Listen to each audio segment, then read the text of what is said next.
But the thing is that we are in the US, our economy is 65-70% consumer economy. So guess what? You kill the consumers, you kill your economy. That was going to be another point I made. Exactly. That I think this hopefully will shift us back more towards a production economy rather than a pure consumer-based economy. And I don't mean necessarily production just on like manufacturing. I don't think we need all the manufacturing to come back. I think some will. Well, I think we need to rethink that. But I think that a consumer-based economy is, as you said, fragile in its nature. It's because you rely so much on the goods and services of other countries to stay afloat. And then when that disappears, you're screwed. So in that sense, let me ask you, do you think this, let's just start finishing up the podcast, but I want to think more positively about the situation. So I actually was thinking, you're talking about reflection stuff. I was thinking, as much as it hurts to think about this now, I think in the long run, this situation, this coronavirus crisis could be a good wake-up call for the U.S., for all countries, but specifically for the U.S., to say, hey, we want to be anti-fragile, which is something that we always say here. We need to be more self-sufficient. Because the reason why we're not self-sufficient is because not everything, but majority of the products in the U.S. are made in China or overseas. Southeast Asia. Optimize for hyper efficiency, right, and profits too. So we profits and efficiency over sustainability. Exactly. But robustness. That hurts you in a situation where people are even saying this virus, this pandemic. I mean, we've been predicting it forever. If it's not this, it's that, or whatever. It could happen again, or whatever. So, but I think. To me, the critical thing is that they say, okay, well, we need more masks or more respirators or more something, and we don't have a fucking place in the U.S. that can make those masks. Okay, now we're actually asking Elon Musk to, in his Gigafactory or in his factory in Fremont for the cars that is manufacturing respirators and all that stuff, we don't have a freaking fucking factory in the US. Even Apple, with all their power and cash and all that stuff, cannot generate anything because everything that Apple does is made in China. Okay, yeah, designed in Palo Alto, whatever shit, but manufactured in China. So even Apple, the richest company in the US, if not now or whatever, cannot manufacture shit because they don't have a factory here. Okay, so the auto manufacturers, traditional ones, are all shut down. GM, Ford, all that stuff. GM is making. GM is making, are they making ventilators? What are they? Yeah, ventilators or something, right? So. But that's the thing, that we realize that everything that is manufacturing is going away. Yeah, especially essential services like or goods like drugs we were talking about. Like I think pharmacy. One thing that should be in place as far as regulations go, just in the same way that we have regulations on banks, where on a bank, okay, you have to have a certain amount of cash reserves versus the money you're lending out. Pharmaceutical companies should have to manufacture a certain percentage of all of their drugs in the U.S. That's why I was thinking that in the long run, if we're smart, as far as company owners, CEOs, and all of us, we should say, you know what? In an ideal situation, if we produce, manufacture, and consume our products here, with a few exceptions, but that is the exception more than the rule, whether it's clothing or whatever, or pharmaceutical products or any type of supply chain, we can, when this happens, we can shut down the country completely and say, you know what? The rest of the world may be in a pandemic. We don't have any flights coming in. We don't have people coming in. We don't have anything. We shut the country and we're not affected at all. And by the way, pandemic is what's causing it this time. But next time it could be something else. Right, exactly. And so... it's like the whole trade war with China. It's this wouldn't happen. We were talking about this on tariffs. The whole reason there's a trade war is because they own us as far as manufacturing. Exactly. So if we stop that and we say, you know what, we're gonna tell companies to realize that, it's gonna cost you more. Maybe you sell an iPhone for $1,000, and instead of making 600 or 700 profit or whatever, you're gonna make 300. That's still pretty good profit, okay? But you are more self-sufficient. You can manufacture here. You have full control of your assembly chain all the way to production and distribution and selling. And if we, in the long run, realize that, we have more employment, more manufacturing in the U.S., more jobs in the U.S., less dependency from the other countries, and then when situations like this happen, like whether it's trade wars, pandemics, wars, whatever, we can isolate ourselves, a full country confinement, and then we say, fine, we're going to be here. We don't need anything from the rest of the world. The only thing that will be affected is tourism, because we're not going to allow people to fly into our country for 90 days until you guys heal yourself, which is no different than don't come to work if you are sick. And then we're going to continue our life normally. So let me ask you, because I have kind of two viewpoints. And one is very optimistic and idealistic, and I hope this is what happens. But the other part of me is like, I don't know. And my idealistic viewpoint is that people will really learn from this. And as you're saying, like on the consumer individual side, people will say, you know what?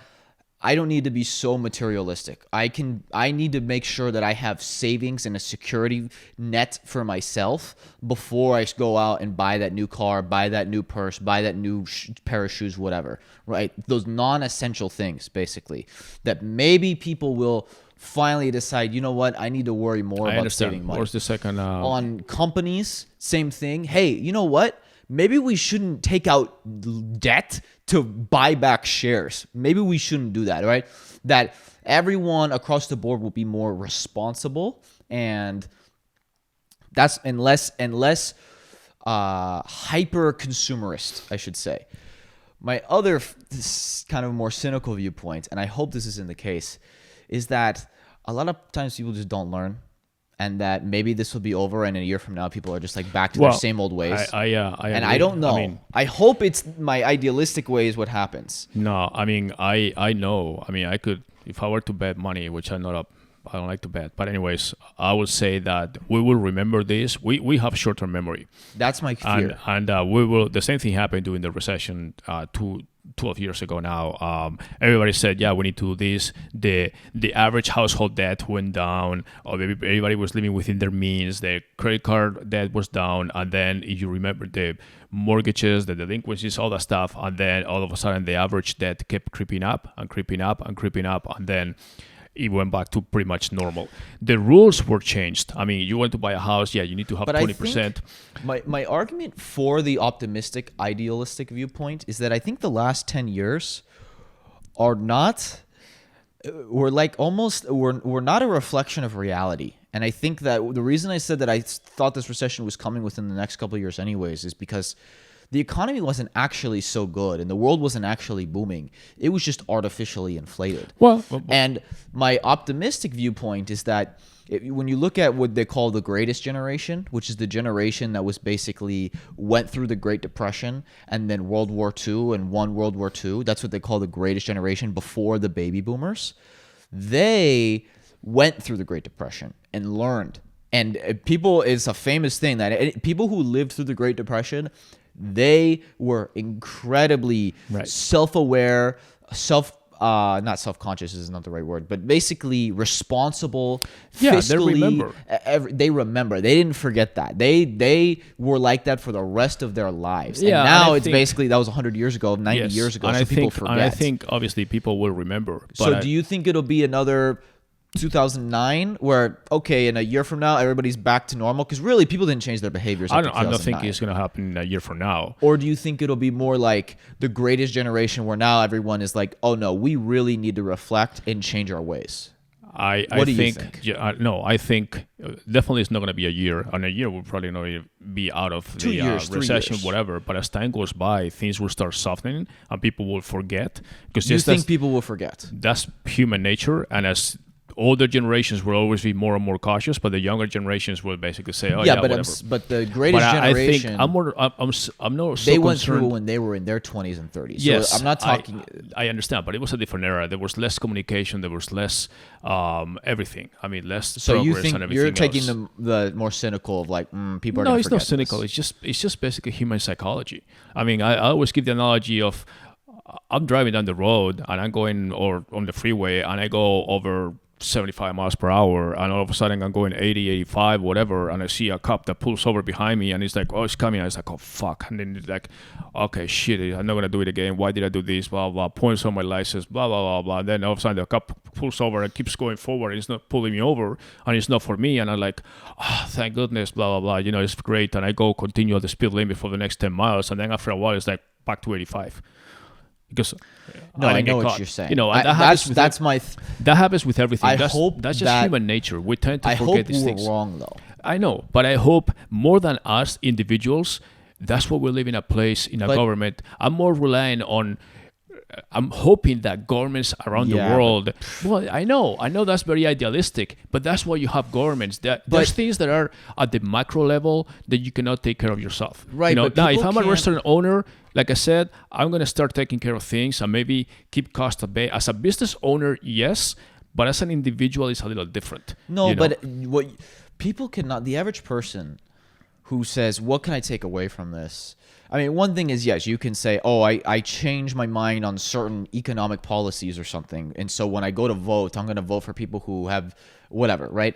But on an individual basis, someone listening to this, he says, okay, yeah, so now I think the lesson from this should be, hey, we really should try to rely on the government as little as possible. I understand. And that on an individual basis, because if everyone takes from this, they say, you know what, if everyone in the US and maybe the rest of the world too says, you know what, fuck the government in terms of, I don't want my livelihood to be reliant on the efficiency of the government, because that has clearly failed time and time again. And I'm going to make sure that I'm okay, so that even if everything else is crumbling, I'll be fine. And I hope that that's the approach people take, because that's all you have control over. I understand. You can only control yourself. David, but you just said... So what do you think? People should just say, fuck it, doesn't matter? No. That's not it. I have no hope? No. I'm a victim? I'm done? Okay.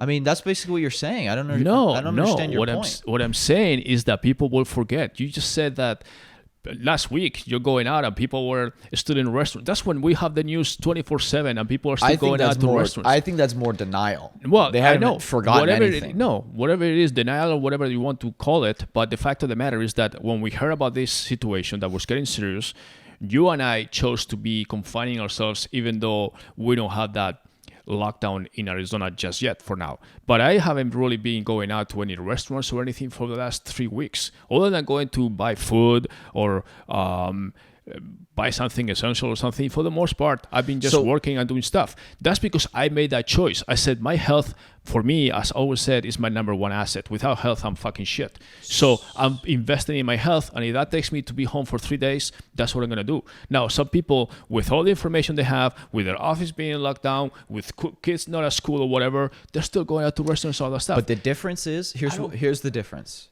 People hadn't felt the pain yet.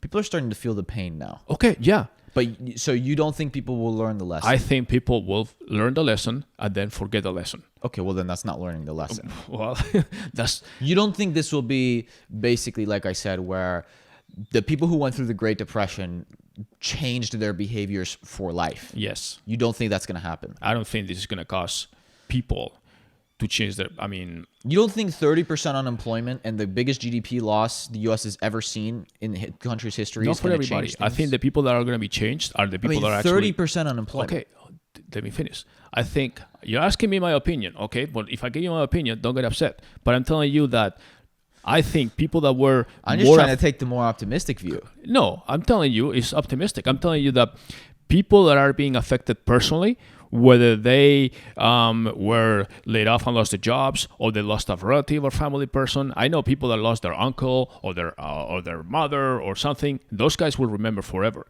Now, the people that said, oh, fuck, that pandemic was a fucking pain in the ass. I was locked in my house for a month. I mean, you go to Twitter and people are like, I'm running out of ideas. I just don't know what to do. The people that are hiring pets to go out and for a walk or something. There's people that are going to do that, and they're going to take this like a fucking pain in the ass for like a month or whatever, and then they're going to go out with their lives as usual. Because that's just people, okay? They're calling me responsible.